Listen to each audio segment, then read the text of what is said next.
Get up! Shall we have a moat, Tom? Yep.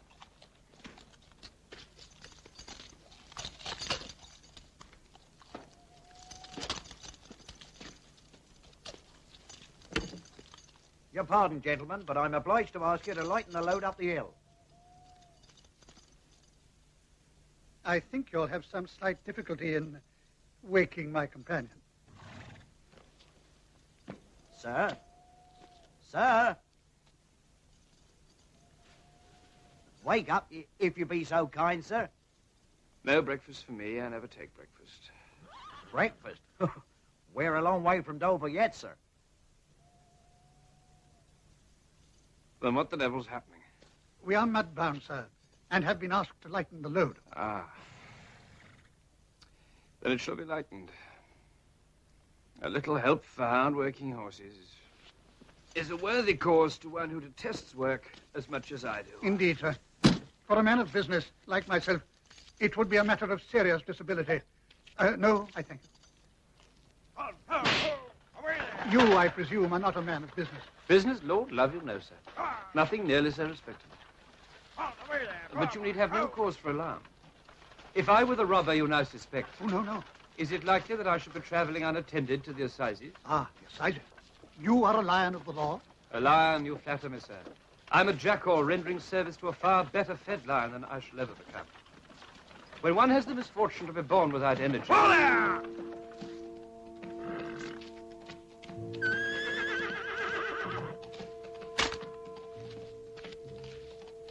What do you say, Tom? I say it's an horse coming up at a canter, Joe. I say horse coming up at a gallop, Tom. Gentlemen, in the king's name, both of you. It would be useless, I fear, to assure you that this is no partner of mine.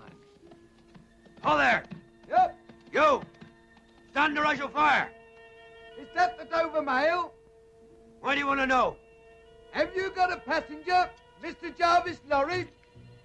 No, Carton. Sidney Carton is my name. I am Jarvis Lorry. Who wants me? Ah, it's Jerry, Master. Jerry Cruncher. I've got an urgent dispatch for you from Tea and Company. I know this messenger well, guard. There's nothing to fear. I belong to Tellson's Bank in London. I'm going to Paris on business. Wait, a crown for a drink. Hello, you! Yes? Come on a foot pace. If you're wearing a pistol, don't let me see your hand go near it.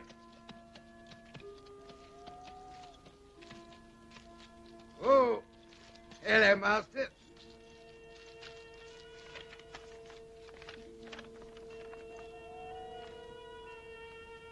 Wait at Dover for Mademoiselle. Recall to life. Beg pardon, sir? That will serve for my answer. Recall to life. It's a blazing strange answer. Take back that message. They will know I received this as well as if I wrote myself. Good night, Jerry. Good night, sir. Recall to life. Good. Come on. Good.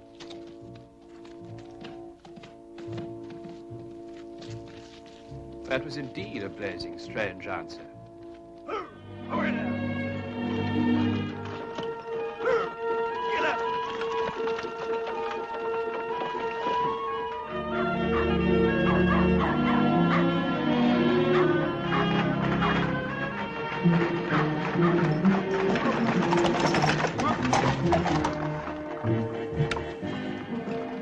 Morning, sir. Morning.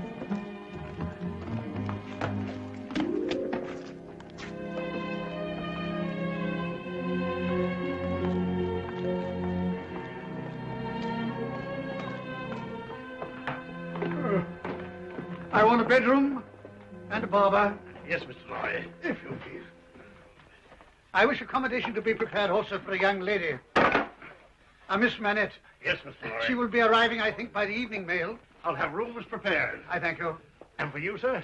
Nothing at all apart from a bowl of punch. No bed, sir? I seldom keep awake long enough to reach my bed.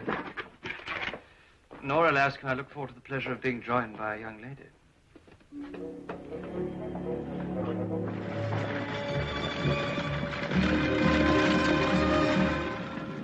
You are traveling home to France, Miss Manette?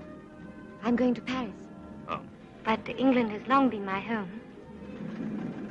You know this country well? I used to come here often before the war. It's a pleasure to be able to travel freely again.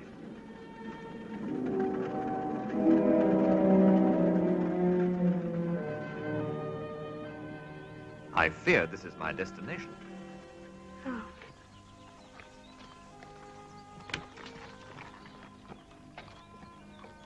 How very rude. May I hope we shall meet again? Perhaps on the package ship tomorrow. It would be a pleasure to me, Mr. Darnay.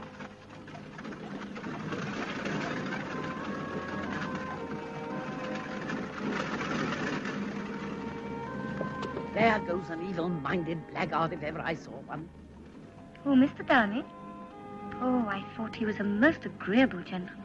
No, not your Mr. Darnay, miss. The other one. Though I might have known you'd have eyes for nobody else.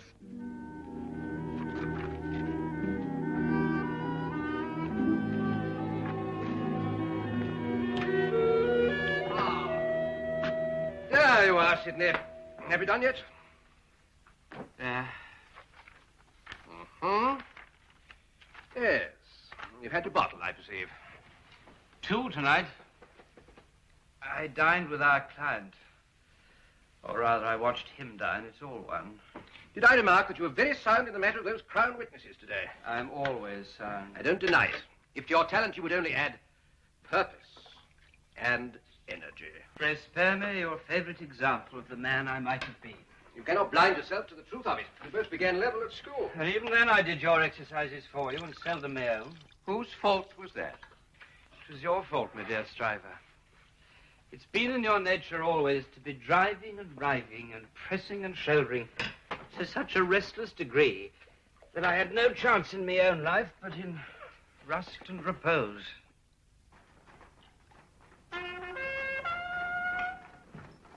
Is that the mail I hear? Yes.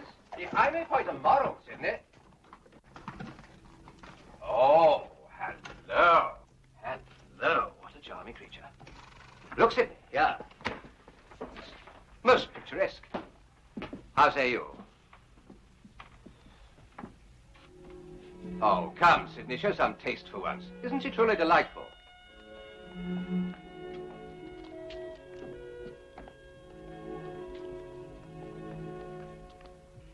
A pretty little doll. Sidney, if you were a fellow of any sensitiveness, any delicacy, oh, then I know you never mean half you say. A pretty little doll, indeed. I'm not sure, Miss Manette, how much you have learned already from the bank about this affair. Miss Manette, when your father married the English lady who was your mother, I, on behalf of Tellson's Bank, was one of the trustees. Your father, like many other French gentlemen, left his affairs entirely in Tellson's hands. Please understand that I handle this matter as a man of business and therefore a man without sentiment, a mere machine. I'm still waiting for you to begin, sir. Yes, I'm going to. But I find it very difficult to relate this story to you in such a way that you will be able to bear the hearing of it. I can bear anything, sir, rather than the insecurity in which you leave me at the moment. You speak collectedly. That's good. This story is incomplete. It relies largely on some information we have received from a man named Defarge, who was formerly your father's servant. According to this man, Defarge, it appears that one night some 18 years ago, your father, Dr. Manette, was returning home late after attending a case in Paris when he received an urgent summons to the country home of a certain nobleman.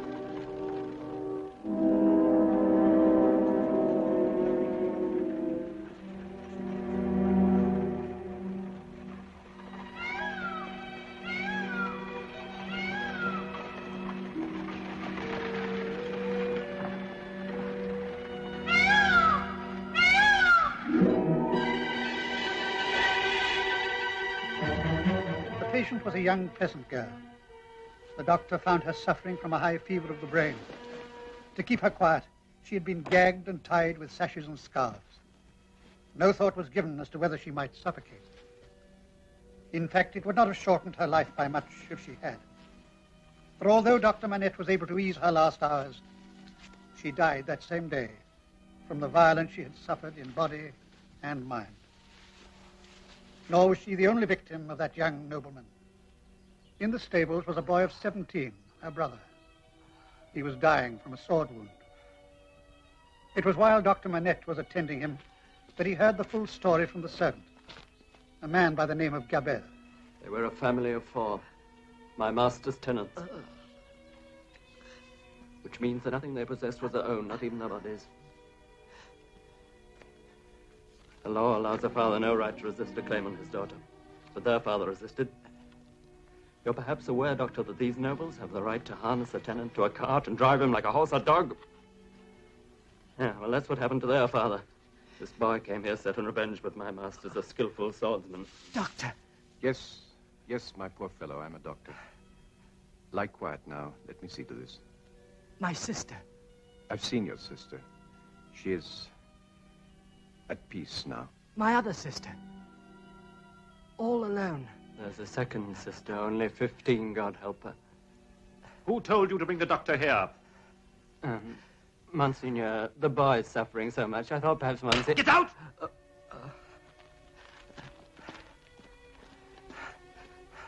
Doctor, you were not summoned here to listen to the babblings of this hind. You promise?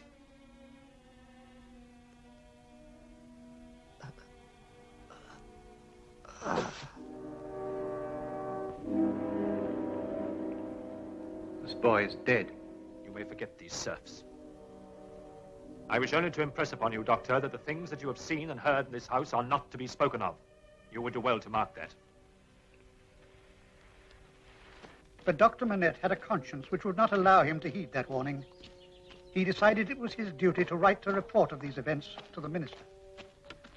This action he confided only to his servant, Defarge.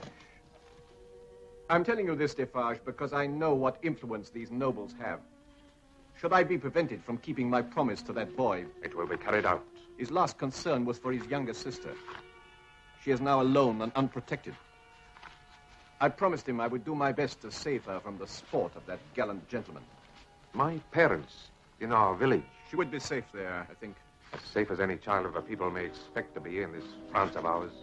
Then tomorrow, Defarge, you will see to it. I must go to my patient. He went out of the door. He never came back. Murdered. No, Miss Manette. That was not his fate. What then was the manner of his death? Miss Manette, Miss Lucy, all this time we have had no word of what befell him after he passed through that door. We could only conjecture. We never dared to hope. And now, after 18 years, he has been found. He is alive. A greatly changed, no doubt. As who would not be after all those years in that vilest of prisons? Bastille.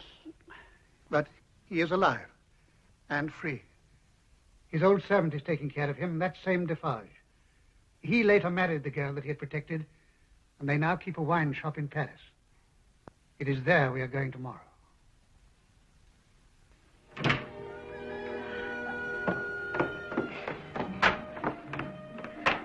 Oh, Mr. Darnay.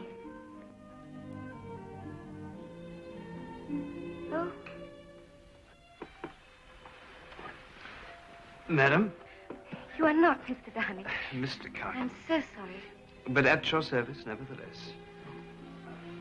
I do beg your pardon, sir. I was under the impression that you were someone else. Would that I were.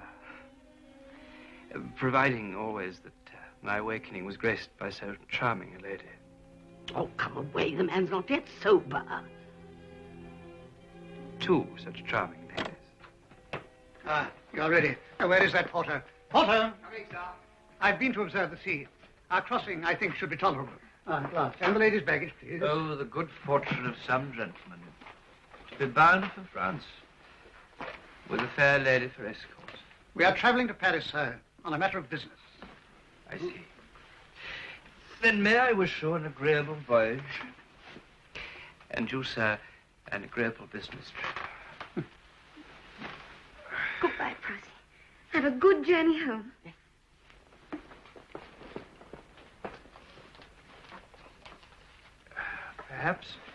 Perhaps I may offer you a small consolation, madam, for the disappointment of being left behind. Disappointment?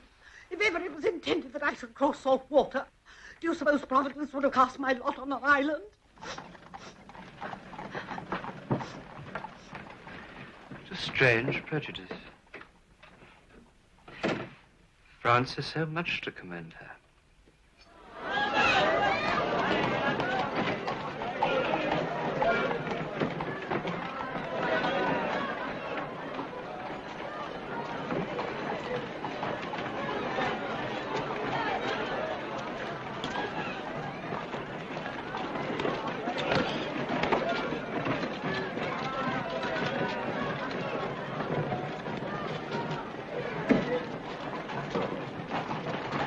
Hey!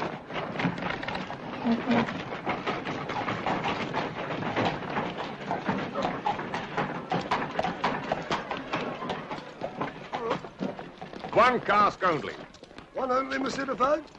Even that is more than they have the money to buy. Ah, the people will soon forget the very taste of wine. Ah, many of them have forgotten it already. Aye, we taste nothing but black bread and death.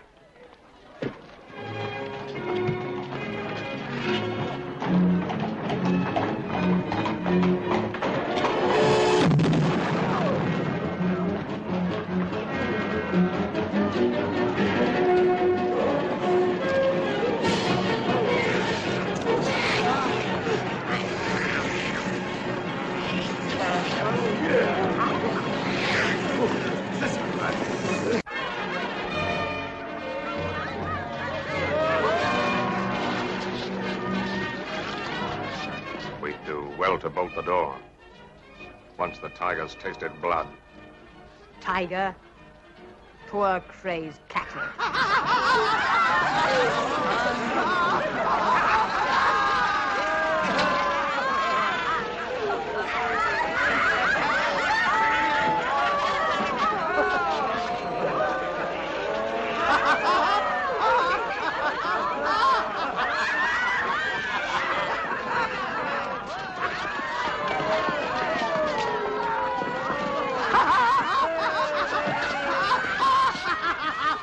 Enough, Gaspard! Your pardon, monsieur. Strangers are rare in this quarter. I think you're looking for me, Ernest Defoe. My name is Mr. Lorry. This is Miss Manette. Miss Lucy. My wife.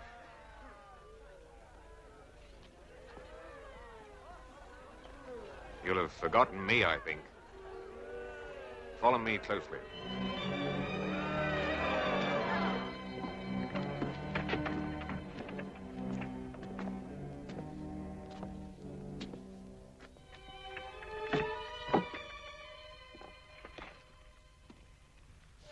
I'm afraid of it. Of it? What? Of him. Of my father.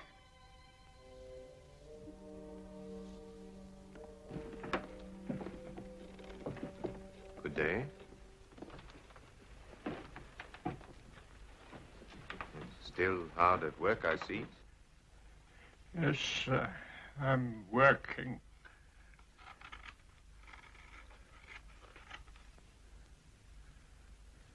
We have a visitor today. Show monsieur that shoe you were working at. Take it, monsieur.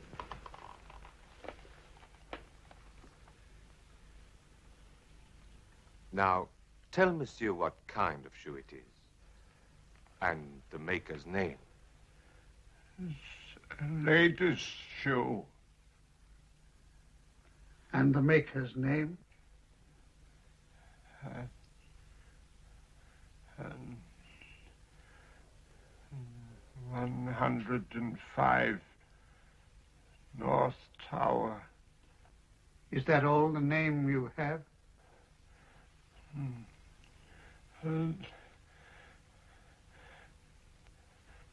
105 North Tower. Monsieur Manette, do you remember nothing of me? Do you remember nothing of this man Look at him. Look at me. Is there nothing rising in your mind? You've recognized him, monsieur? Yes. Just for a moment. I thought at first it was hopeless, but just for a moment... Shh. Beck.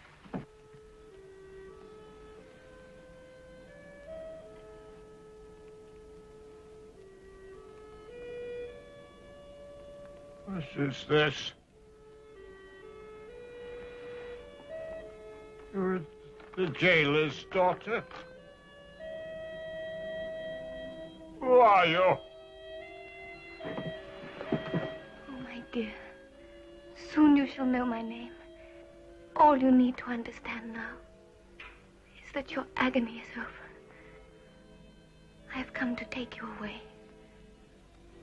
Away from France to peace and rest.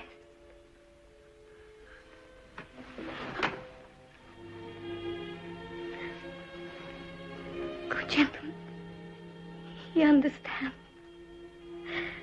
Thank God.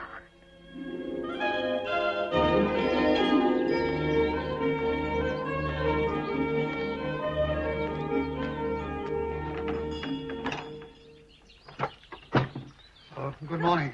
Is Miss Lucy at home? No, she's out walking with her father. How is Dr. Manette? Progressing. How else with such a daughter? He even talks of starting up in practice again. She's very devoted. Well, you better come in. Miss Pross, I have come here to ask certain questions of you as well as Miss Lucy. Of me? Do you recall a certain gentleman, a young Frenchman, who talked with Miss Lucy in the Dover Mail when you brought her to meet me? What if I do? He was respectable enough. Oh, quite. I agree. He happens to be a client of mine. Mr. Darnay? Charles Darnay. Now, do you also recall another passenger in the coach? Another foreigner? A man named Barsad? There was an evil-looking ruffian who never opened his ugly mouth. Seated beside Mr. Darnay? Yes, he was. Good. That is the evidence we want.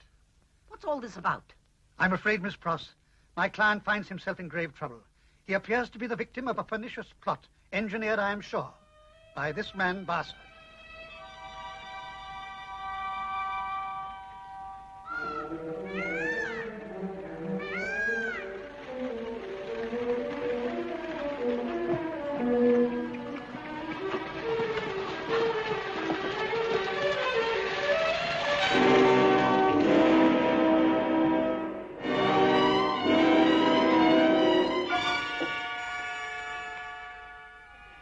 What do you want? The Monsieur Barsad here to see you, Monseigneur. Ah. Send him in.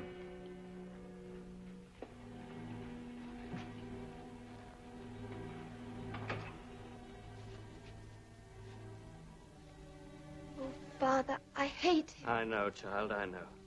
But as long as they have these rights, you know what it means to resist.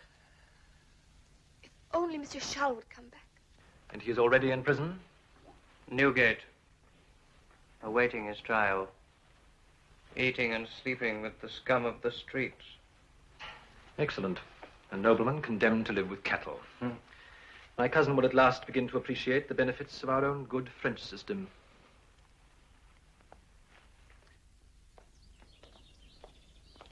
Ah, my dear friend. Miss Lucy. Dr. Manette. Mr. Lorry, I'm very concerned to hear from Miss Pross about our friend in the Dover Mail. Charles Darnay. Yes. A bad business. He's to appear at the Old Bailey next week. What is the charge against him? Well, he is accused of being in possession of certain secret papers relating to naval matters, which he is said to have been taking with him to France. A spy? I don't believe it. Nor I, miss. I'm sure those papers were planted on his person without his knowledge. I have engaged a very able counsel for his defense, a man named Stryver. Now, this gentleman wishes me to ask you if you would be willing to appear in court in Mr. Darnay's defense. Willingly. Good. Then I shall arrange for you to be escorted there by a messenger of the bank, a man who knows his way about the place. Glass, lady! Off right tomatoes, the ladder says all fine. Off right tomatoes. Swam ashore from the Alps. Be a long time before he takes a bath again.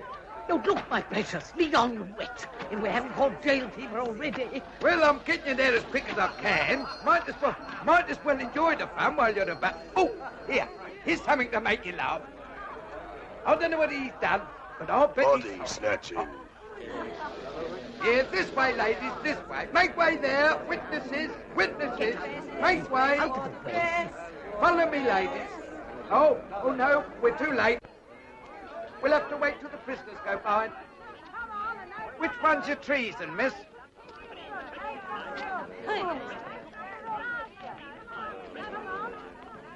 Oh, good-looking young fella. Shame, innit? What he look like soon? Hold your tongue. What will they do to him? No, Ladybird, no. What will they do to him if he's found guilty? Oh, well, seeing as how it's treason, he'd be drawn on hurdle and half-hanged. Then he'd be taken down and sliced before his own face. Then his insides would be taken out and burnt while he looks on. His head would be chopped off and he'd be cut up into quarters. That's the sentence. It won't happen, precious. It won't happen. We know he's innocent. Oh, for goodness sake, get us out of this place. Allow me. Oh, Mr. Carton. The same. A new ache here, of course, but in all other respects, the same. Follow me closely. Here, I'm looking after these ladies, sir. Heaven help them.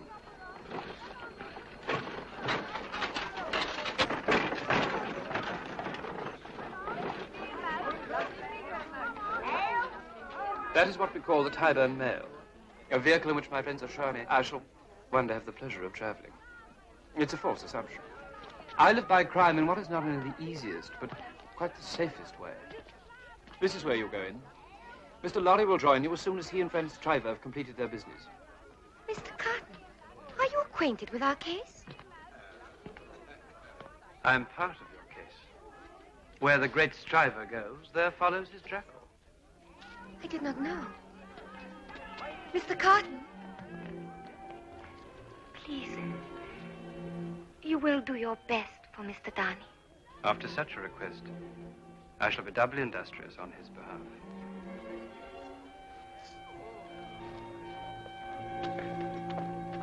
Had you any motive, Mr. Barsad, apart from your sense of duty to your adopted country? Had you any motive at all for denouncing the prisoner? No, sir, none at all. And you were not actuated by any thought of gain? Certainly not. I did only what I thought was right. If I'm offered any reward, I shall decline to take it.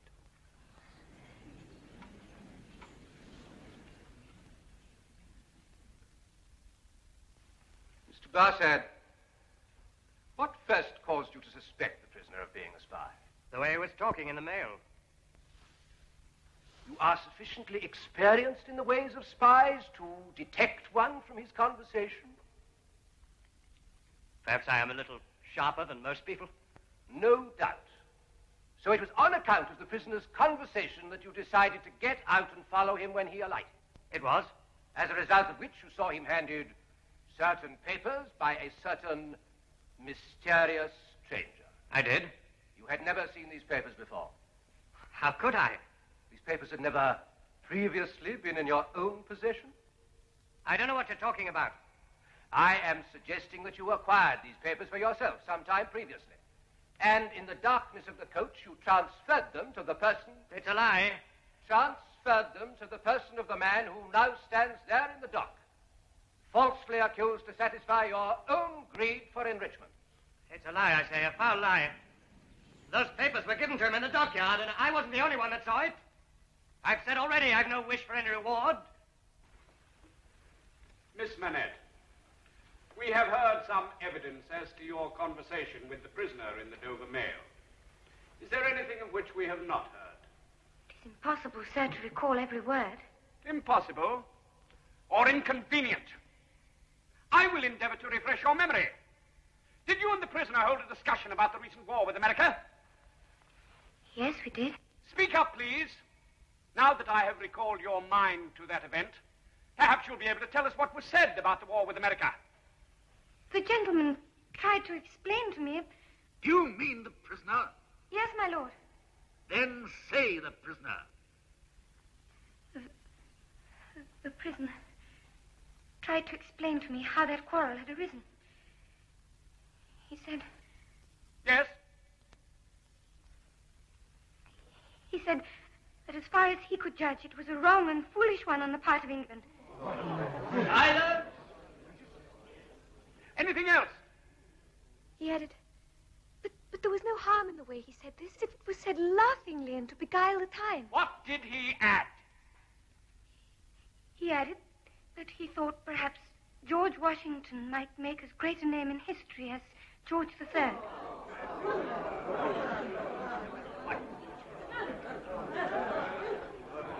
Silence! Thank you, Miss Manette. Officer, look to that young lady. Take her outside, see she gets some fresh air. Have we your permission to continue, Mr. Cotton? Yes, my lord. And that, Mr. Clive, was the only time you ever saw the prisoner in the dockyard. Until today. I see the other party hand him the papers, secret like, and I says to myself, hello, I says. Yes, well, never mind what you said to yourself. Would it surprise you to learn that never in his life has the prisoner been anywhere near the dockyard in Dover? What a wicked lie. Look at him now and tell me if you're quite sure he was the man you saw. That's him, sir. You're absolutely certain that it was the prisoner? I am, sir. Have you ever seen anyone sufficiently like the prisoner for you to be mistaken? Not as I recall, sir. Look well upon this gentleman, my learned friend here. Stand up, Sidney. Let the witness see you.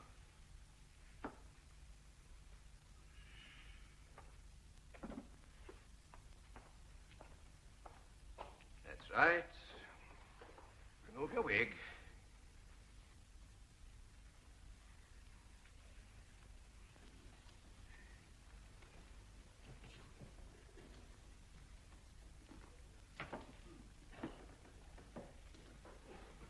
Now look well again upon the prisoner. How say you? Do you detect some resemblance between these gentlemen? There is a likeness. When I now reveal that my learned friend was in fact in Dover on the day in question, would you not agree that you might very well have seen him there and mistaken him for the prisoner?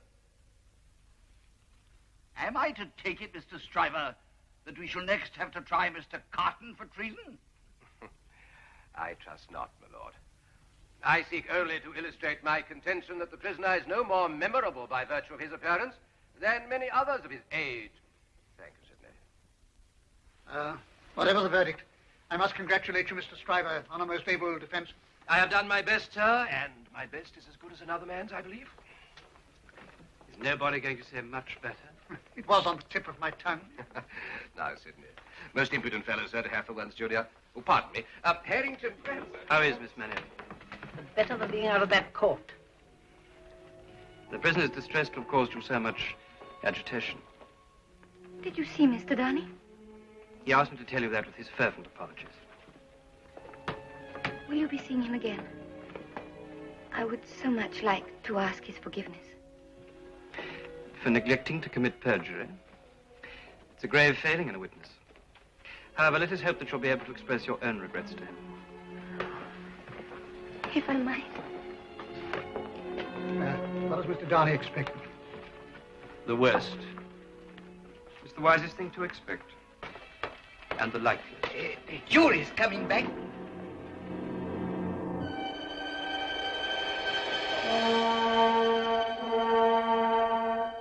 Have you reached a verdict? We have. How say you? Do you find the prisoner guilty or not guilty? Not guilty. Silence! The prisoner is discharged.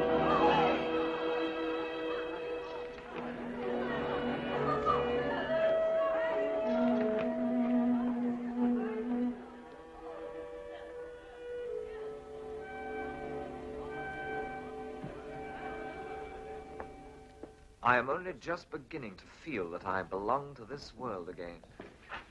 It must be an immense satisfaction to you.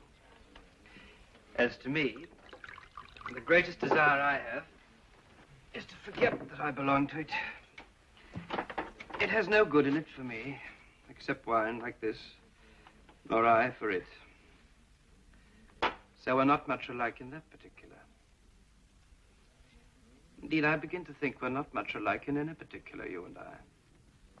I'm glad the jury thought otherwise. I believe it was our likeness which turned the scale against Barsad. Mr. Barsad's a very dangerous fellow. You must be on your guard against him. Huh. I don't think he'll dare denounce me again. Nor anyone else.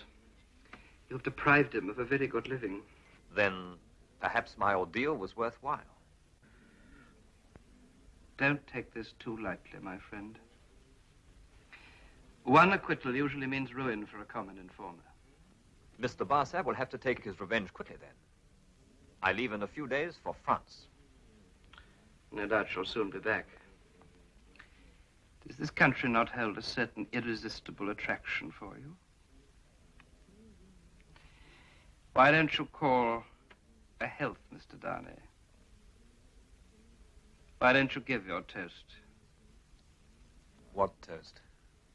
It's on the tip of your tongue. It ought to be. It must be. I'll swear it's there.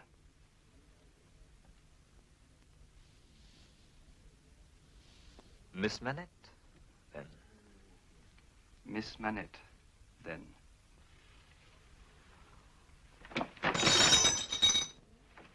That's a fair young lady to hand to her coach in the dark, Mr. Darnay. That's a fair young lady to be pitied by and wept for by. How does it feel? Is it worth being tried for one's life?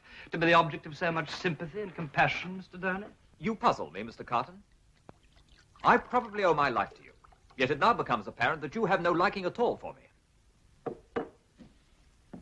There is nothing in your dislike of me, I hope, to prevent my calling the reckoning. Nothing in life to call the whole reckoning? Certainly. Then, drawer, bring me another bottle. Good night.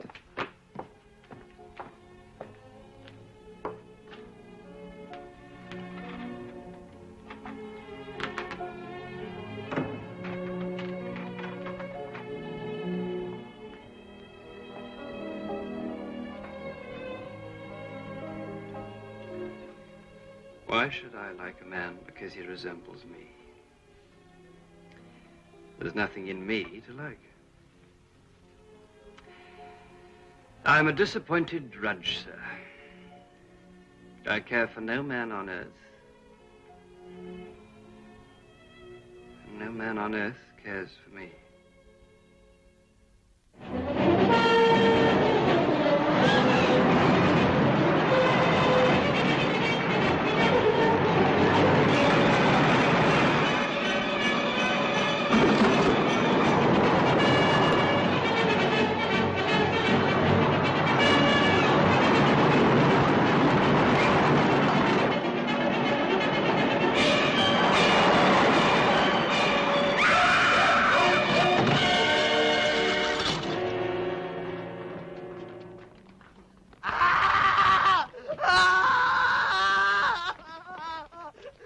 What has gone wrong?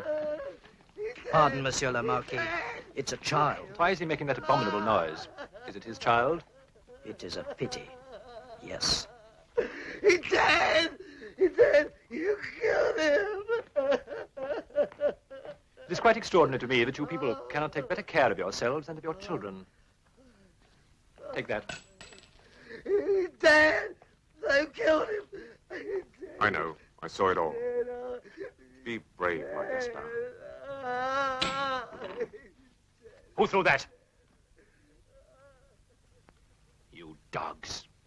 I would ride over all of you willingly and exterminate you from the earth. Drive on. Get up there!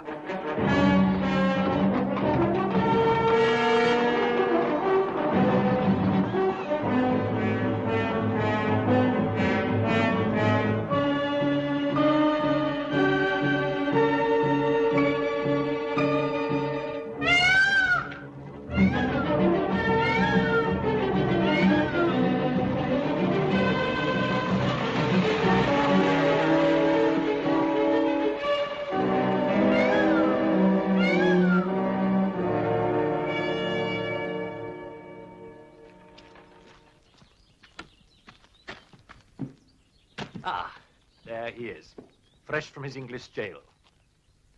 Charles.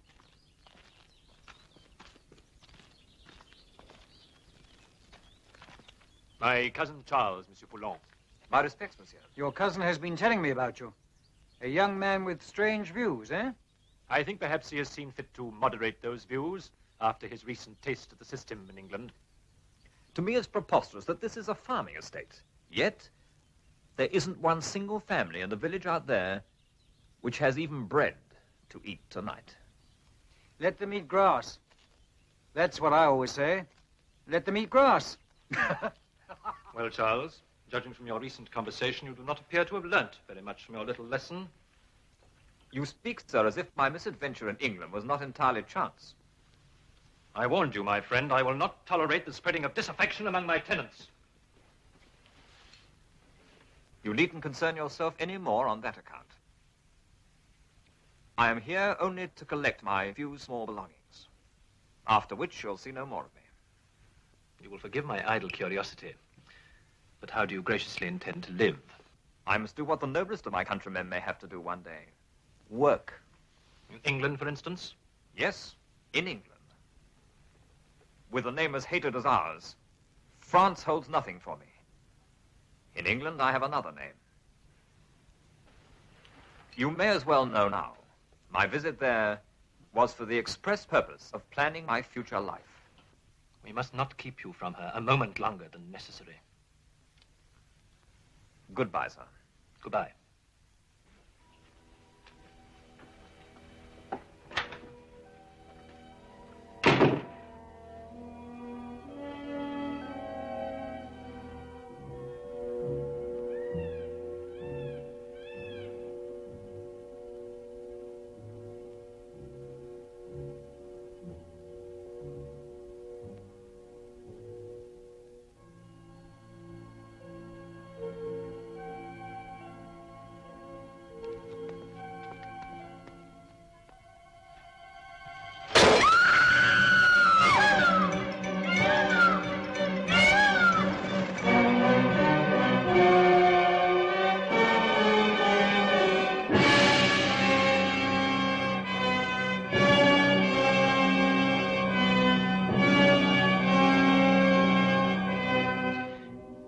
Fast to his tomb.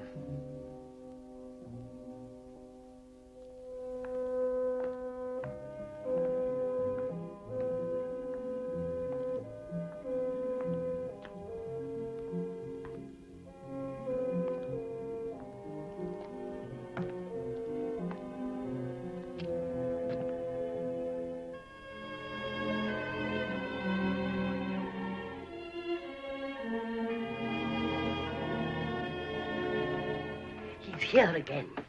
Who is? A man has been frightening Prosy for the past few weeks. He appears to haunt this street. A drunken man. He pretends to be drunk, but how do we know he really is drunk? Your father's a Frenchie, and these Frenchies with all their spies. Let me look.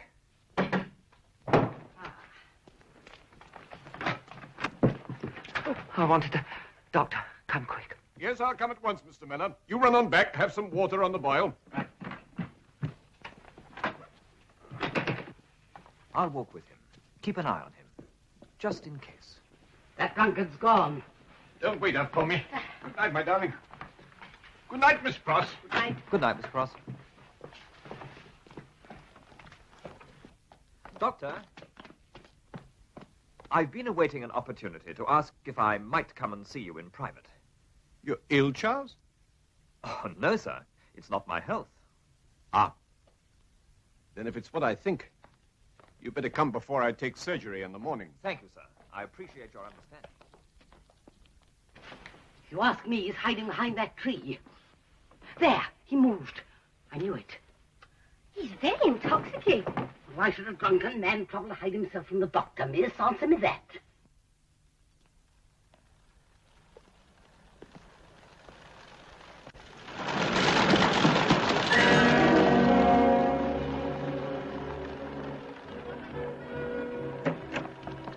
Stop. It may be a trap. I can't cross you. He's hurt.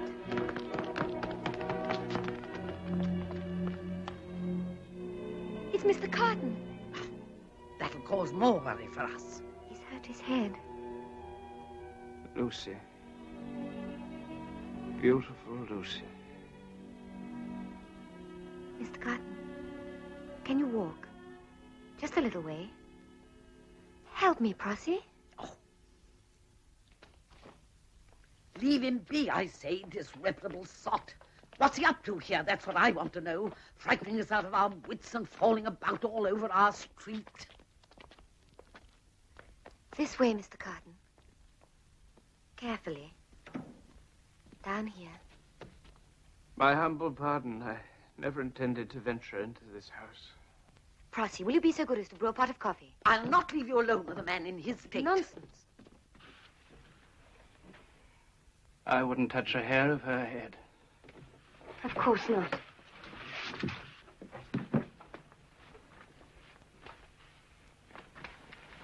It's a very bad bruise. I must bathe it. And then some ointment.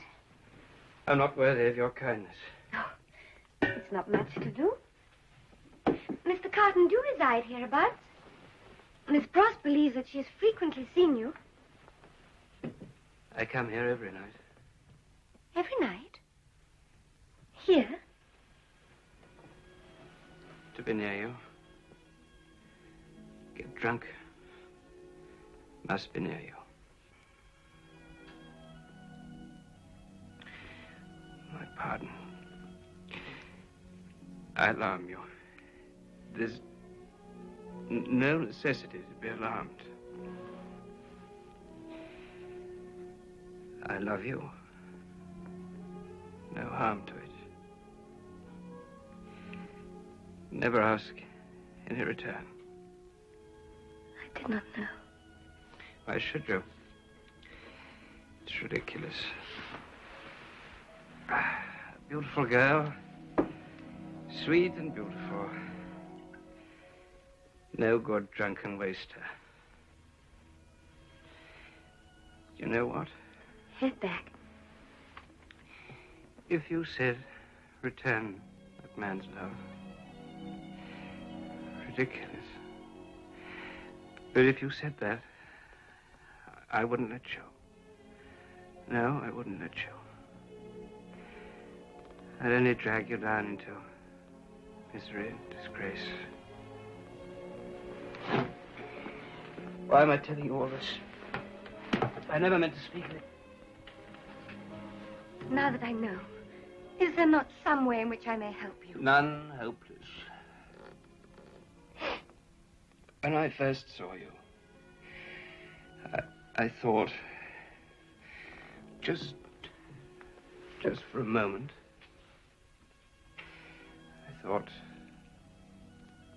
I knew then. I tried not to think of it again. It's hopeless, too late to start again, to strive again. But you can't, you're young. Too late, a dream, all a dream ends in nothing. But a beautiful dream. You inspired it. Then have I no power for good with you? No power at all? Keep my secret. Never share it. Never forget it.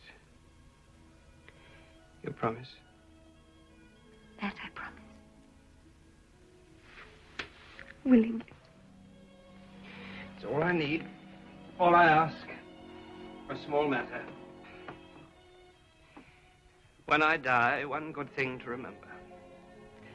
My name, my faults, my miseries, all carried in your heart. Never shall I forget. Anything ever I could do for you, keep in your mind. Know that I would do it. Anything. Enough. Useless talk. I only distress you. Not worthy of such feeling. What's this? I have coffee to sober you. Who wants to be sober?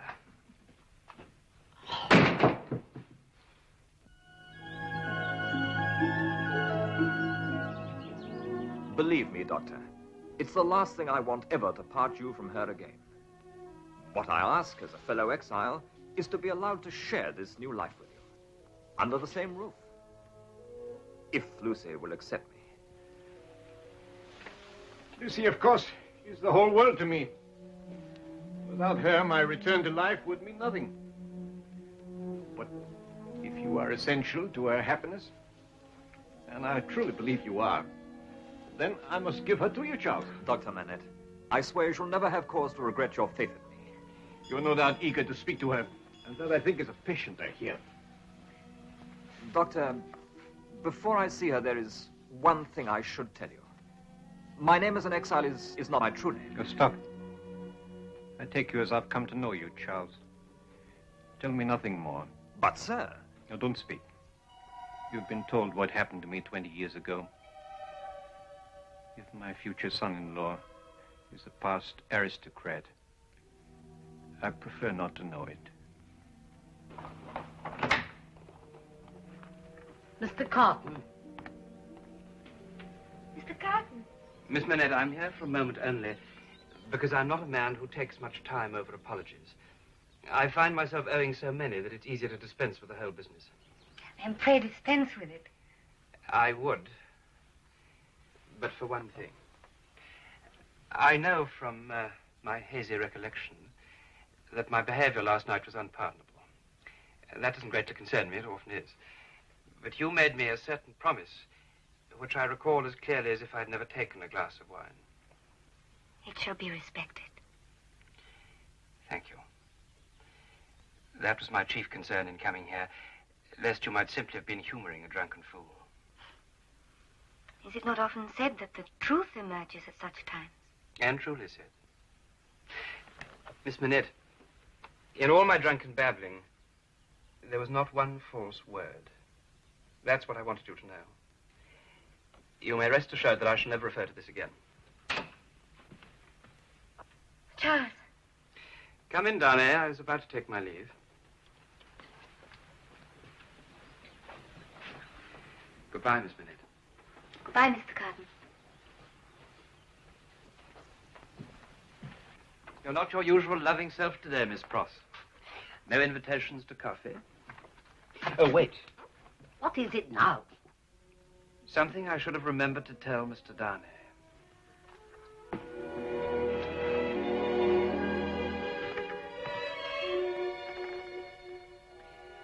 My profoundest apologies. Mr. Carton, you shall be the first to hear our news. No, Charles. We are to be married. I congratulate you most sincerely. I'm sure that nobody could make you happier.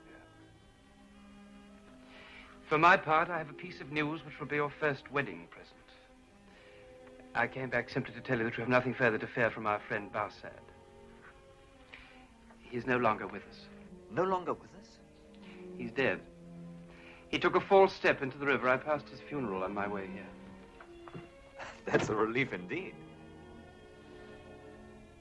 Though he could have chosen a better moment to inform us.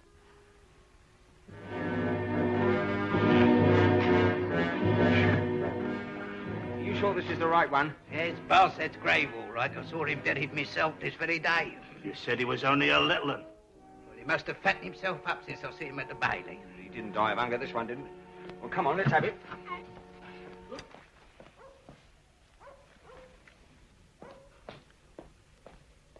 All quiet.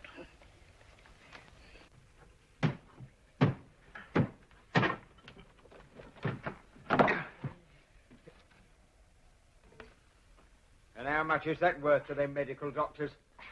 Eh? A slippery wiper, swindling honest tradesman. First one I've met that's didn't turn up at his own funeral. It's on account of his dirty trade. Lost his reputation when they acquitted the French in. Now he has to make a new start. Let's put him back. Just like that bastard. Can't even be trusted to croak.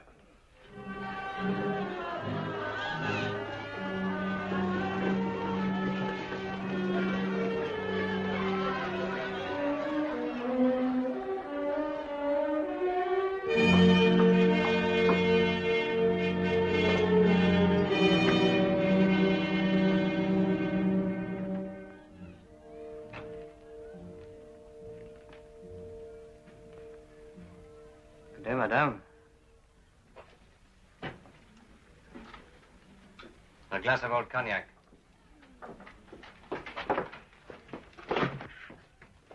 They have taken Gaspard. Oh.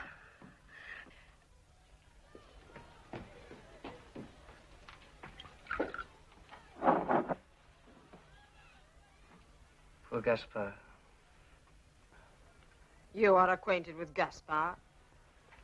I know him only as the assassin of the Marquis St. Evremond. This is my husband.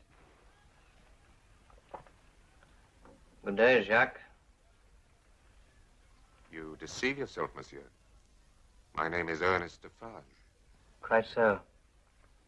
But isn't it the custom for those of certain sympathies to address one another as Jacques? You may address me as Jacques. Who sent you here to spy on us?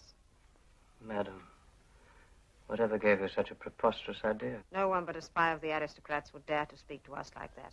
Wouldn't a far-sighted person do so? One who sees which way the wind is blowing. What wind, monsieur? You know very well, Jacques.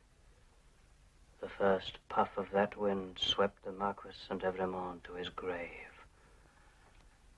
And speaking of Evremond, I think you'll be interested to have news of his cousin, the new Marquis.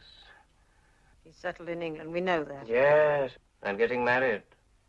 Did you know that, too? You should have, for you're acquainted with his bride-to-be. To whom do you refer? Why, to Miss Manette. Didn't she call here once to claim her father? The poor, oppressed doctor. You see, I make it my business to find out these things. I could be a very useful comrade. Jacques?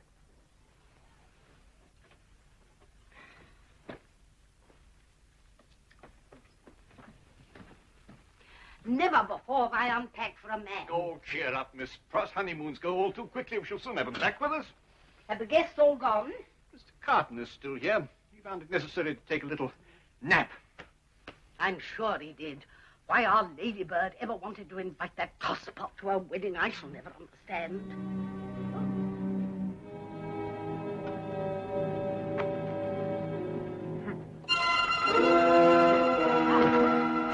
Doctor! Oh, Mr. Carton! Oh, Doctor, what is it? Mr. Carton! Mr. Carton! Oh, come quickly, the doctor.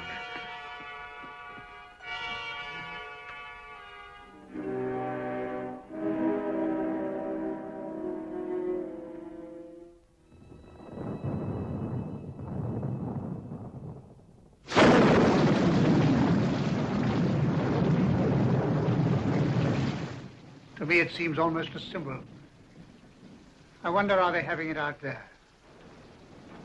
In France, you mean? There's a storm coming to them, sure enough. They weather by the hand of nature. Such a storm it's likely to be. But if ever the rulers of a nation invite... Oh, good gracious, I've been asleep. And look at the hour. What sort of a host you must think me. You've not stepped alone, Doctor. I'm afraid it's this excellent wine of yours. Half undressed. Truly most ashamed. I'm afraid we all partook a little too freely. Not you, Mr. Lorry. Worse than either of us, Doctor. He lay back in that chair and snored loud enough to shame the thunder. I don't seem to remember. Nor I. It's a shocking state of affairs. Leaving the heavens to awake us. This is a storm indeed. Enough to bring the dead out of their graves. Jack 15! Keep away! Give me something to kill with! Hey! Jack 19! I was promised! I said Jack 19! The armory! That's the place for muskets! The armory!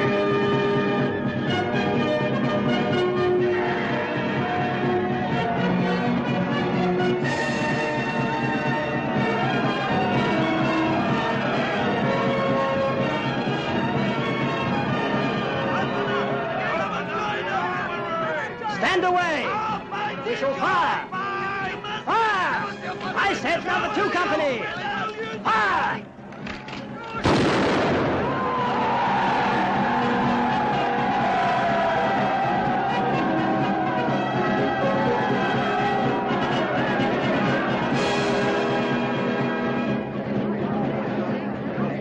The Gulf Francaise have come over!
Shot the people down.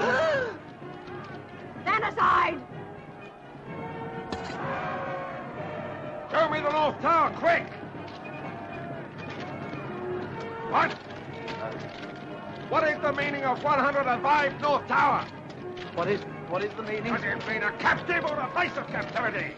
Or does it mean you want to die? Kill him! It is a cell number. Show it me! Follow me. Come on!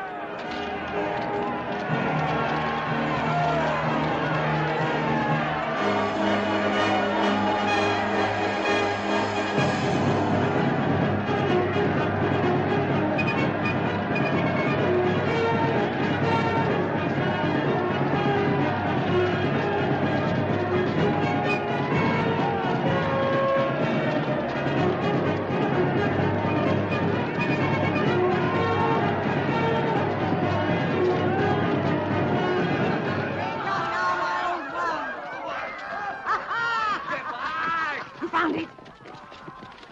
In 105 North Tower. We've got old Foulon. Foulon? Foulon! He who told us to eat grass. He's eating grass now in the very place we last met him. Hey, citizens, let's get down there. Come on.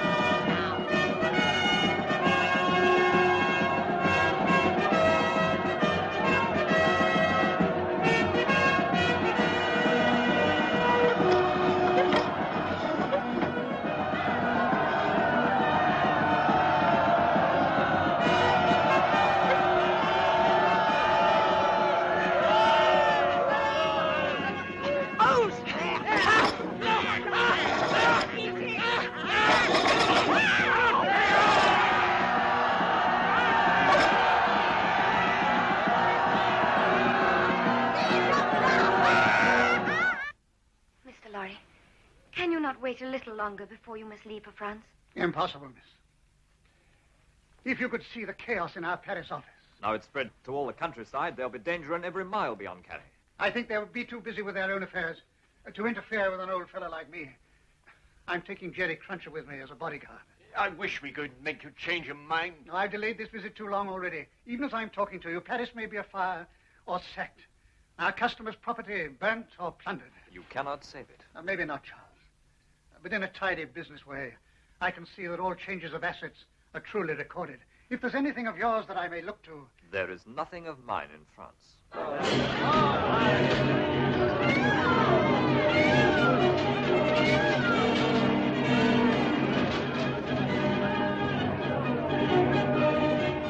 But tell me only what the charge is. Acting for an immigrant. What I have done for my new master was in your interests.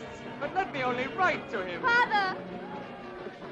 Oh, not my daughter. Hold me responsible of your master. What has she done? What have any of these others done? Father, don't let them take me. Oh, don't blame her. What have these others done? What have any of these others done? You ate us, we starved. Hello, Carton. I'm afraid Lucy's out. She and the doctor. I made sure they would be out before I came here to deliver this. I was visiting the bank this morning and saw it awaiting you in the rack. How did you know it was for me?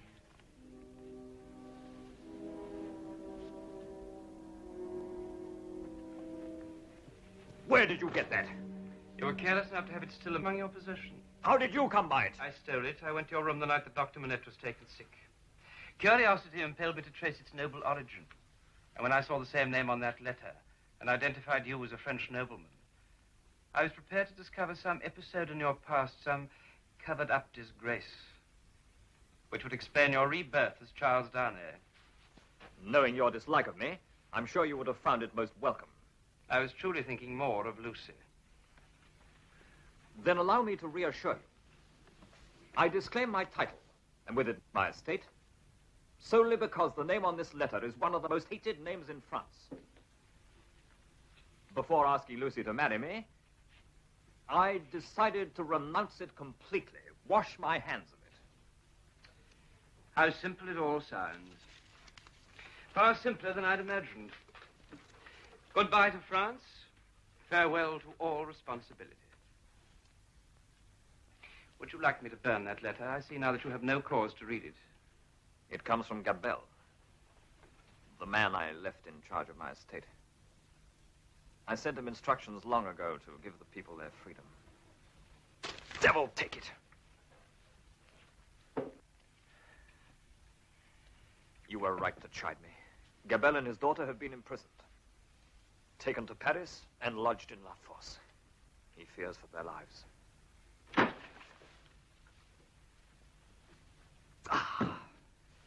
I have been selfish. I should have gone back to France when my cousin died. Worked out and supervised all I meant to do. Carton, I'd be obliged if you'd say nothing to Lucy of this. She would only share my own concern about it, and she's not in a condition at this time to be worried. We haven't voiced it abroad yet. Our child is due in the spring. I see. In view of that, I hope you won't contemplate doing anything foolish. You must leave me to make my own decision.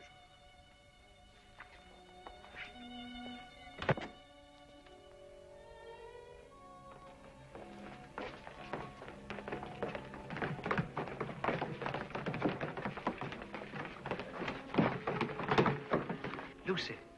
Oh, Sidney, forgive me for disturbing you at your work. My work. But you did once say if there was anything you could do for me. Anne meant it. Charles has gone to France. You will see why. Some servants are in danger. Sidney, I must go to him. I understand I need a permit. I would have gone to Mr. Lorry, but unfortunately he's in Paris already. Lucy, it'd be most unwise for you to go to France at a time like this. Sidney, I must. You may not know, but Charles's family were aristocrats. Yes, I knew. You knew? Then you will understand. But you can't. Sidney, I must. I know he's in danger. I must go to him.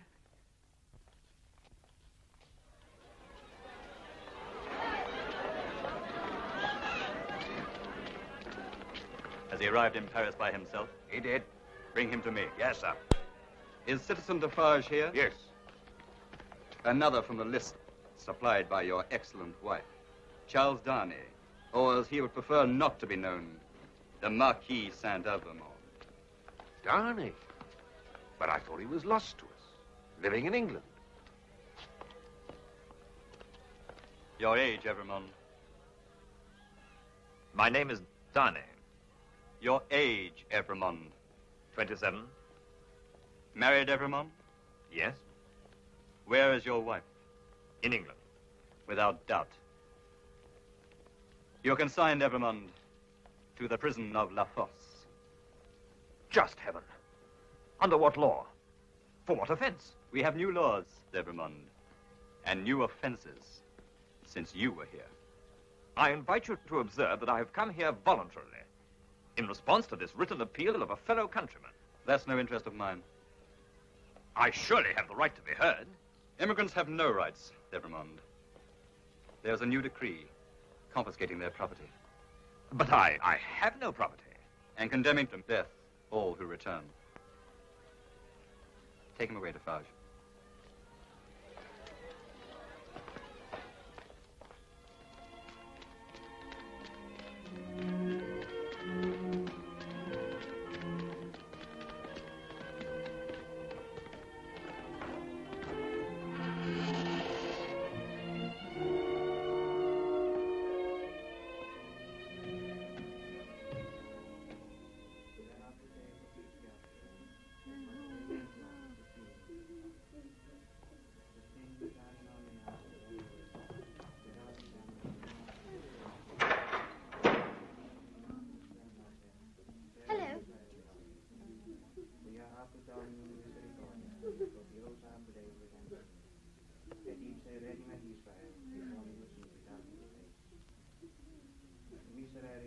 Monsieur Charles. Marie. It's good to see a friend. Though I wish it was somewhere else. Tell me, your father? Ah, I'm too late. Yesterday, I asked to be tried with him, but he wouldn't listen. Thank God at least for that. My cause is yours, Marie. And it's a good cause. We'll go out free together. You do not know them, Monsieur Charles. What did he ever do except be kind? Oh, I loved him so.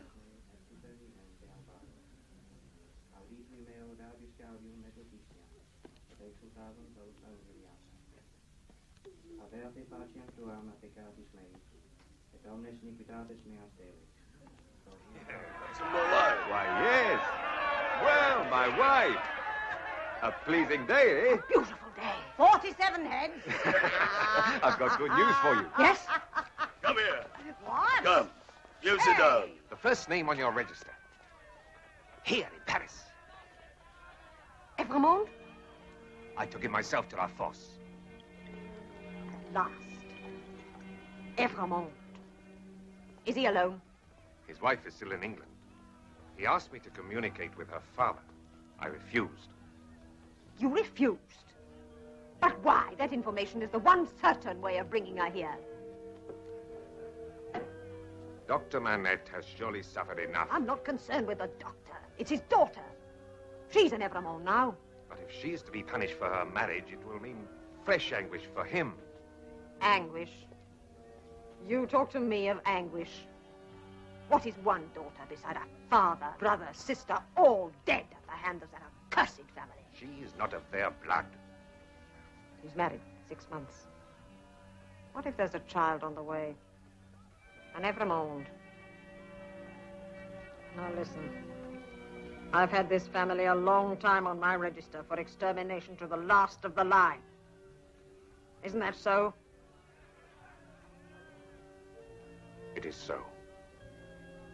Then tell wind and fire where to stop. But don't tell me.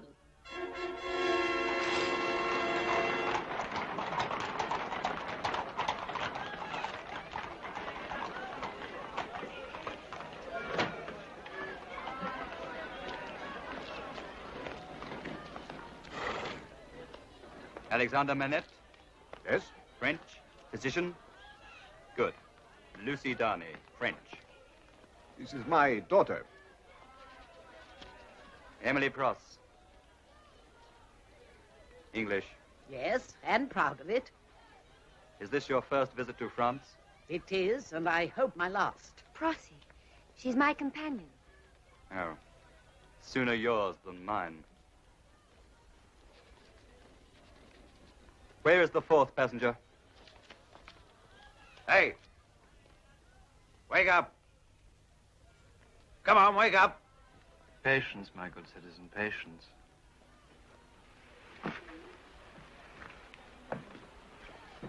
It's bad enough to rob a man of his dreams. Don't put your hands on me. I am no aristocrat. That's very true. Sidney Carton, advocate. English. What brings you to France? Your wines, my good citizen. What else?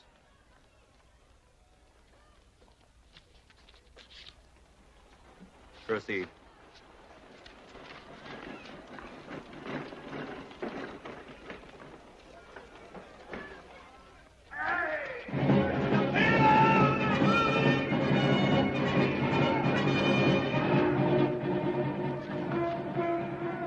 They're back, Master.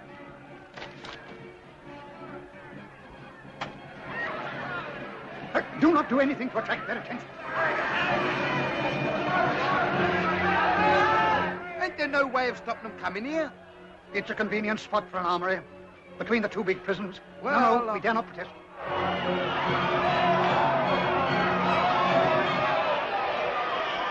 There's blood on them blades. It's too horrible to watch. Yeah, it is, isn't it? I'm like you, Master. Scares me to the marrow, but I just have to gotta keep on looking.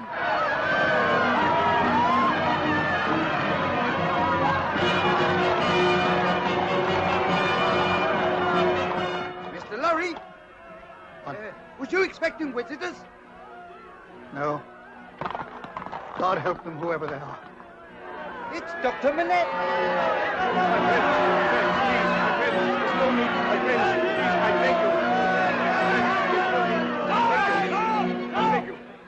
This is a prisoner from the Bastille.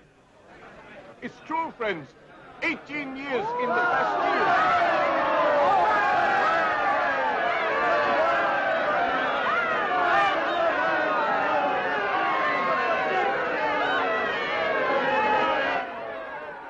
Can these be the people I used to know? Brutality, I fear, only leads now to more brutality and worse.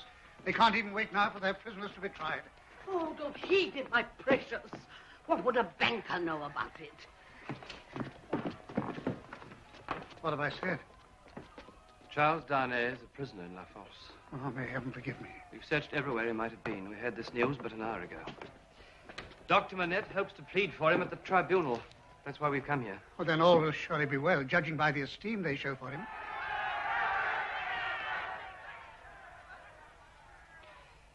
If we're still in time.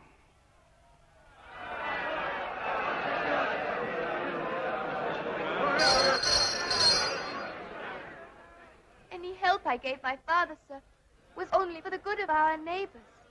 He was a kind man. He did his very best for them. Your father was executed as an enemy of the people. Do you dare to impugn the justice of this tribunal? I say you. Guilty. Death. Within 24 hours.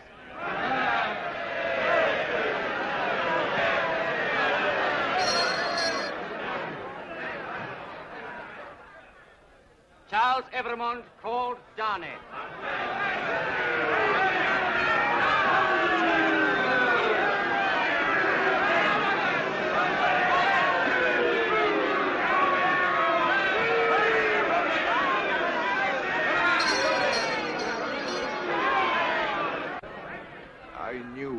Darnay was not his true name. Charles Evremont, called Darnay, you are accused as an emigrant whose life is forfeit to the Republic under the decree that banishes all emigrants on pain of death. Enemy of the Republic! Death!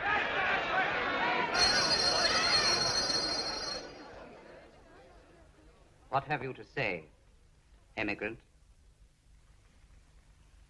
I submit that I am not an immigrant. I left this country more than a year ago to live by my own industry in England, sooner than live on the industry of the overladen people of France. Have you any proof of this?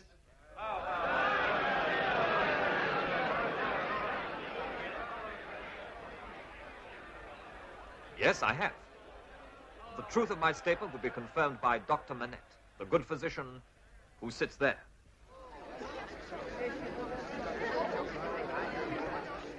I am Alexander Manette, prisoner for 18 years in the Bastille. I was released nearly 2 years ago and settled in England. The accused was one of the first friends I made there. He's been faithful and devoted to my daughter and myself in our exile. And she was a witness in his favor when he was tried for his life by the aristocratic English government as the foe of that country and friend of the United States. You have heard enough. We find the accused not guilty.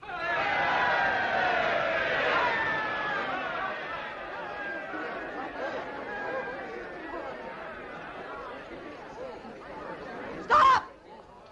Hold the accused. You have a further charge? The accused is a denounced enemy of the Republic. An aristocrat. One of a family of tyrants. Denounced secretly or openly? Openly, Mr. President. By whom? Alexander Manette, physician. President, I indignantly protest. That is a foul and wicked lie. The accused is the husband of my daughter. Who would believe that I could denounce my own son-in-law? They will believe it when this document is read. What is this document? President, I knew this Bastille prisoner, Alexander Manette, had been confined in a cell known as 105 North Tower. On the day the Bastille was taken, I examined that cell. Hidden in it, I found that document. It bears the writing of Dr. Manette, which I know well. I ask that it now be read. I, Alexander Manette, unfortunate physician, native of Beauvais and afterwards resident in Paris, write this melancholy paper in my doleful cell in the Bastille during the last months of the 10th year of my captivity. I write from the fear that soon my failing memory will erase from my mind the events I wish to record, lest the crimes of my oppressors be forever buried.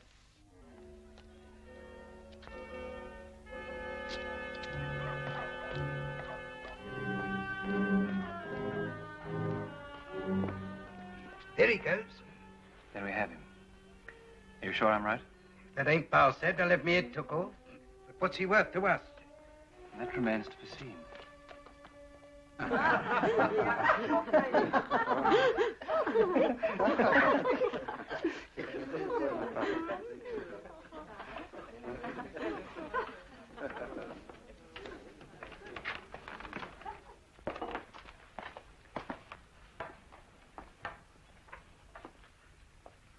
Mr. Barsad, you remember me?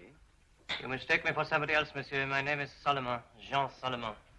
I beg your pardon, that was tactless. You would appear to have become a person of some importance, Mr. Solomon. May I venture to ask what function you perform? I have certain duties here with regard to the interrogation of prisoners. I might have guessed it. A spy. A secret informer. Just like our old friend Barsad. I've told you that's not my name. Who said it was? There was a man of that name who somewhat resembled me, but he's been dead and buried these past 18 months. It is possible, Mr. Solomon, that I might have to ask you a favor. Some slight recompense for my tact in forgetting certain particulars of your past. Don't you dare to threaten me, Mr. Carton. You remember my name. I am flattered.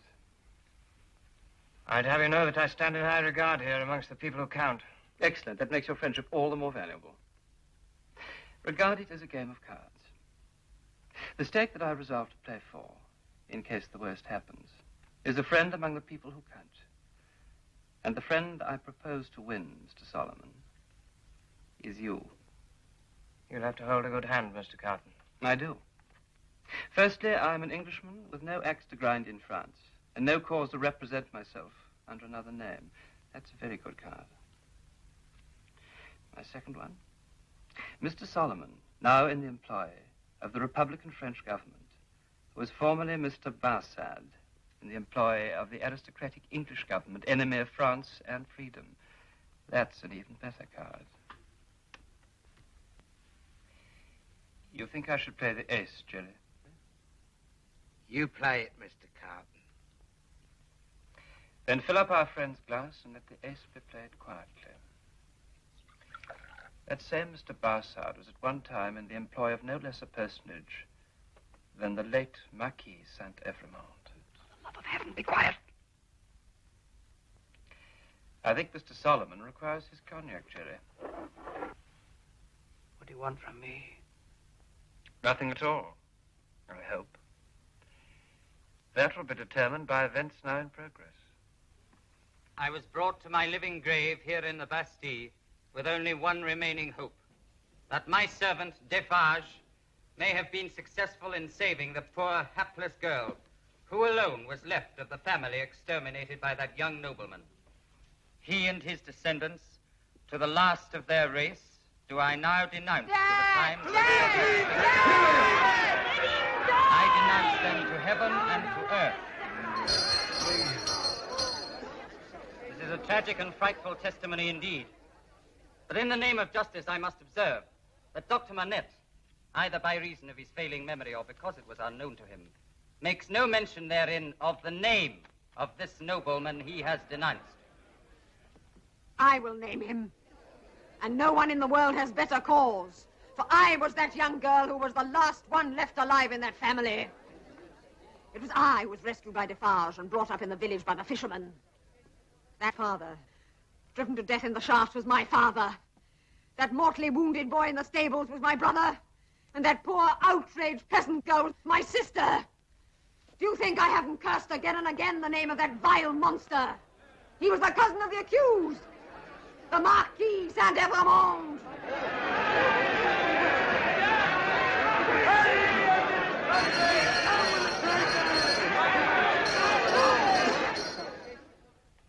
I tell you once and for all, the thing's impossible. No prisoner ever yet escaped from La Force. Who spoke of an escape? Did you, Jerry? Not me, Mr. Carton. Let's hope there won't be no need for an escape. Amen. So you see, Mr. Solomon, we all three sit here around this table, hoping there'll be no cause to trouble you.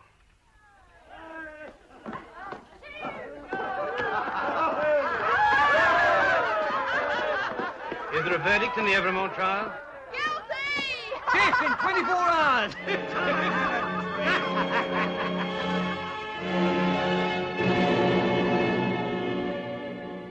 It seems, Mr. Solomon, that I shall have to ask you that favor.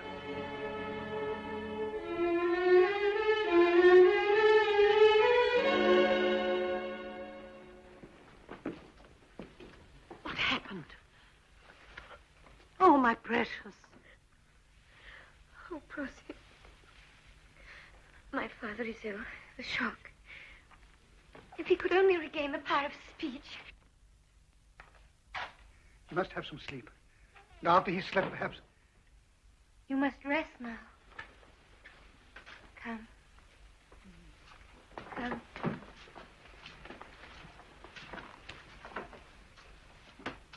It's happened again.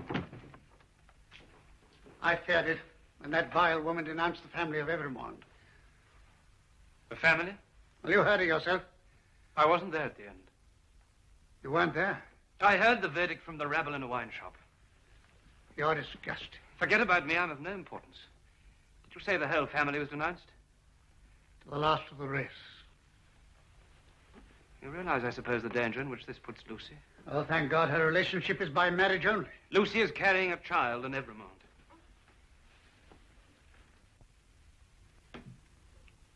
He's gone to sleep. Almost at once. Like a child. It's the best thing we could wish. Sidney, you're an advocate. You mustn't know. There must be some form of appeal, some chance of a reprieve.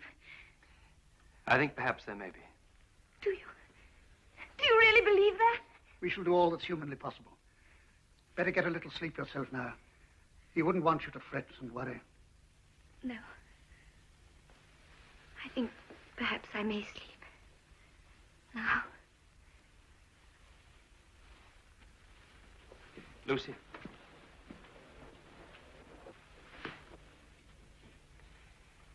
God bless you.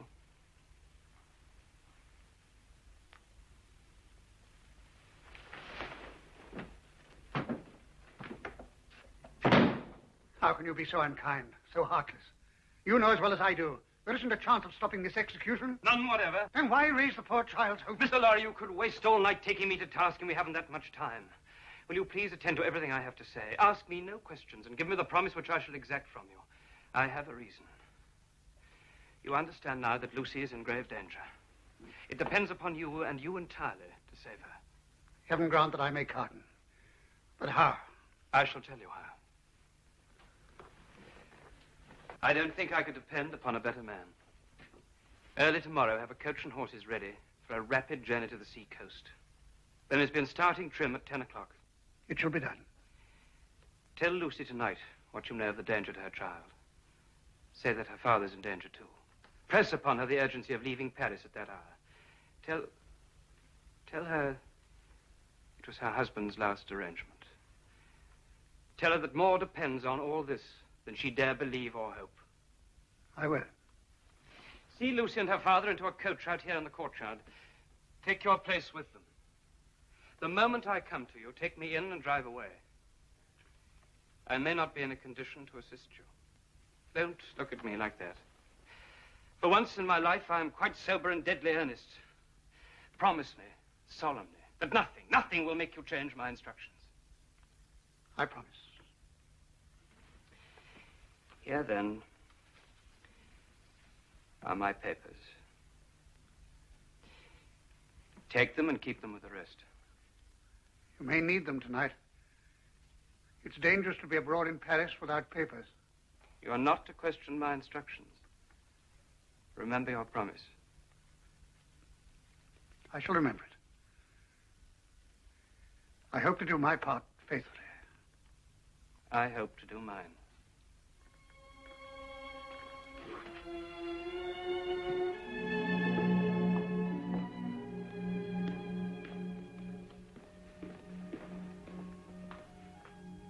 If only the poor darling can sleep. Ah, that one's a lot of good at a time like this. Going out now to get drunk, I suppose. No, Miss Pross, no. Not this time. The bravest and best of us all.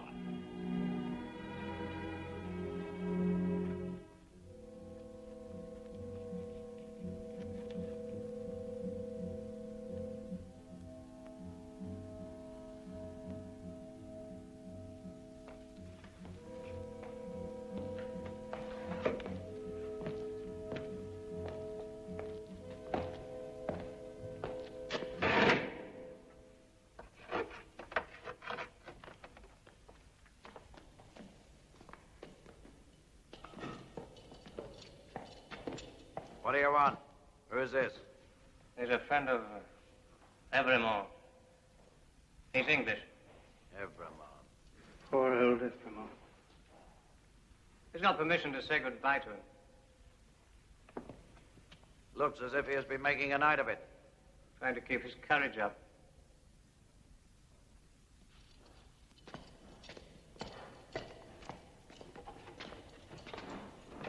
Remember, a few minutes only.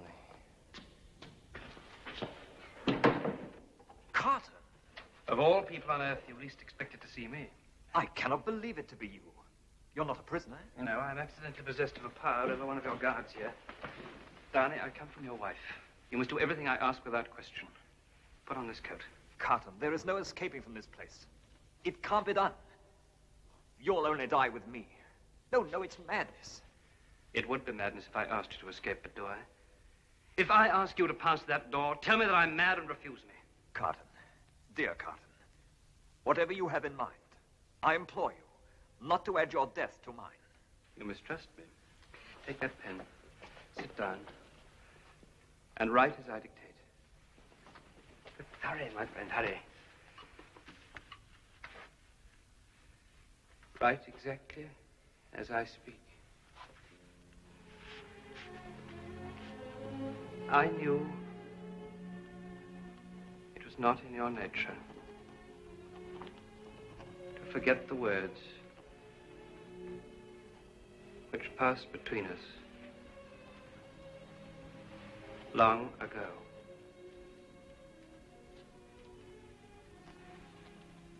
I'm thankful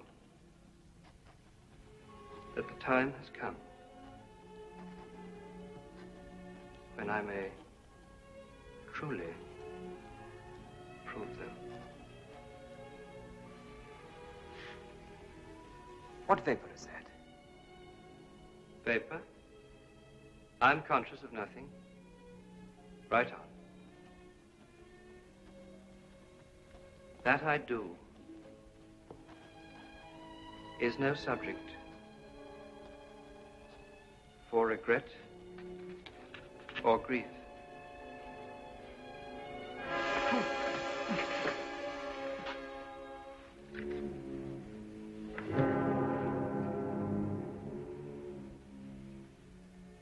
Let there be no grief.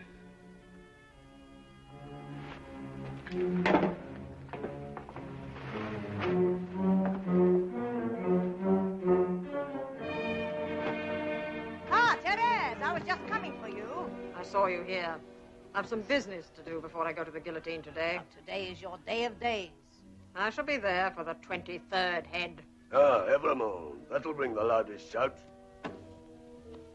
What I have to say is not for the ears of my husband. Defarge is a good enough Republican, but he has weaknesses.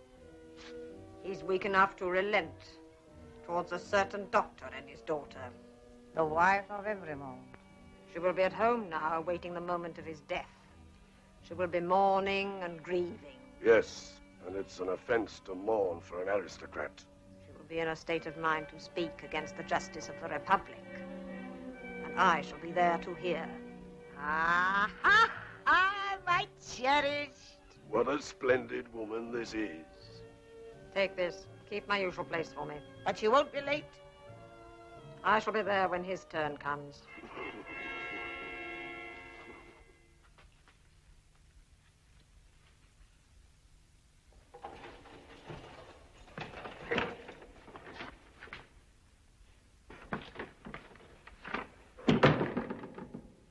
You see? Is your hazard so very great? My hazard, Mr. Carton, is whether you remain true to your bargain. I shall remain true to it. To the very end. Can any man keep to a bargain like that? Have no fear, I shall soon be out of harm's way. And so, please God, will they.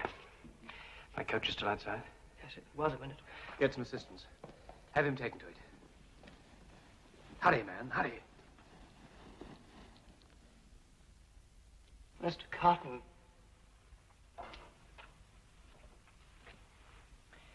Tell them to take him to Tillson's bank. He has friends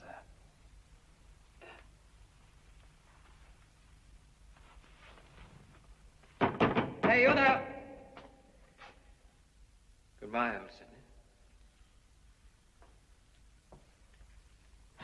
Hey, you there. Gentleman needs a bit more help this time. Out like a light. I'm not surprised the load he had when he came in. I wish I were rich enough to stick like this one.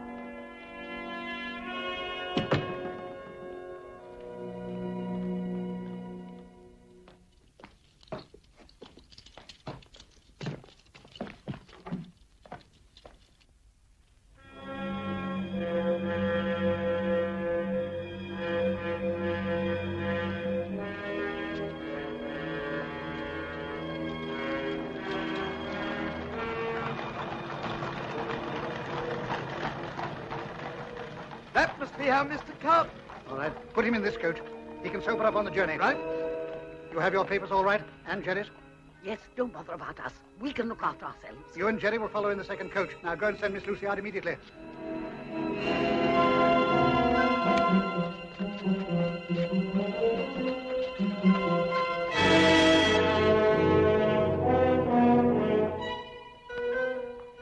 The time.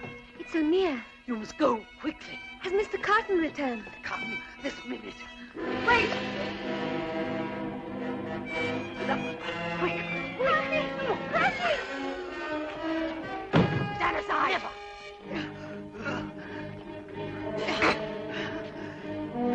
You can't get the better of me. I'm a Briton.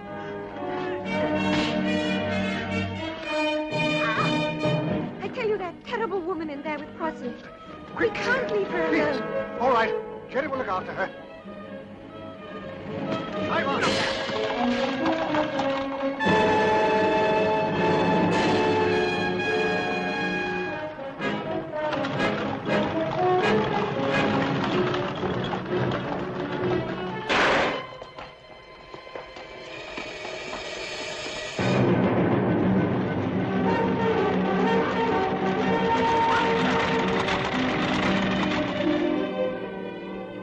Marchand, Duvernois, Gernot, Gabelle.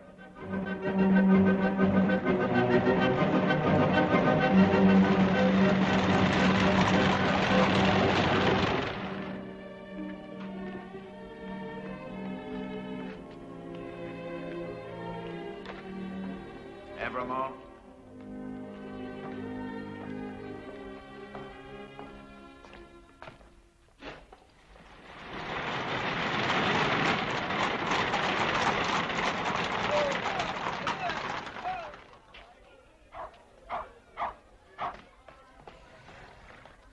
Four travellers to England. Jarvis Lorry, banker, English. That's me. Alexander Manette. Alexander Manette.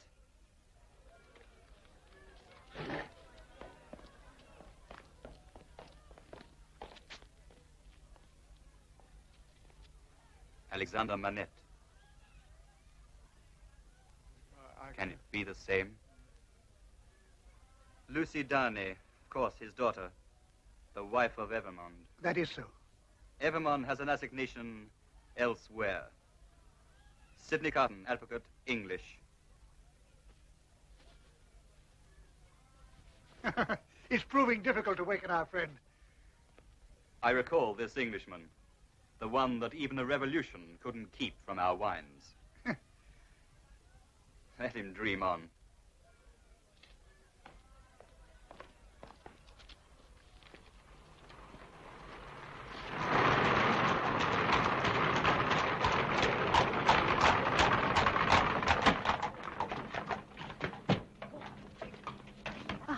That's it.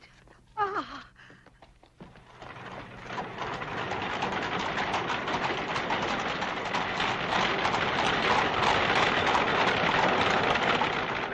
Marchand.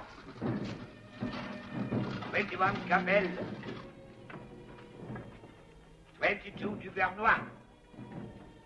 23 Evremont.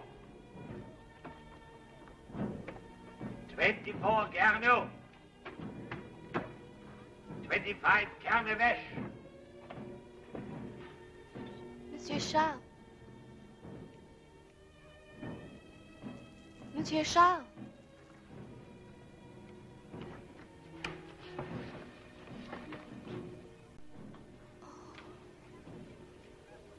I thought you were Citizen Evremont.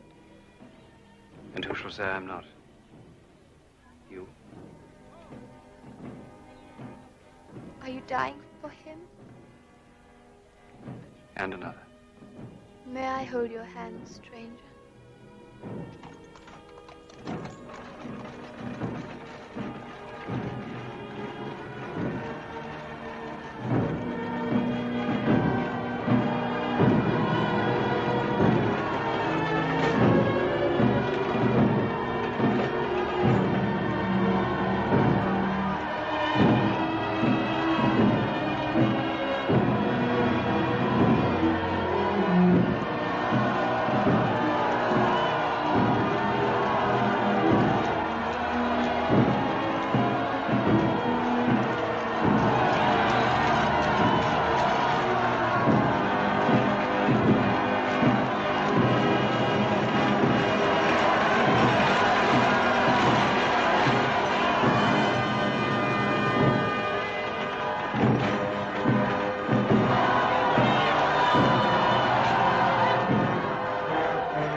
sir. He's going to pay the forfeit.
Keep your eyes on me and mind nothing else.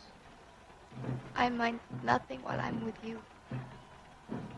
I shall mind nothing when I go. If they are quick. They will be quick.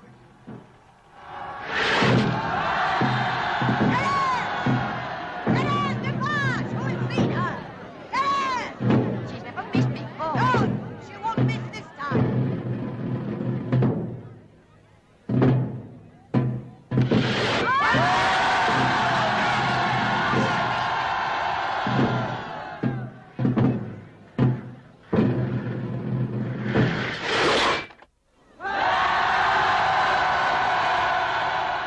Is the moment come? It's come.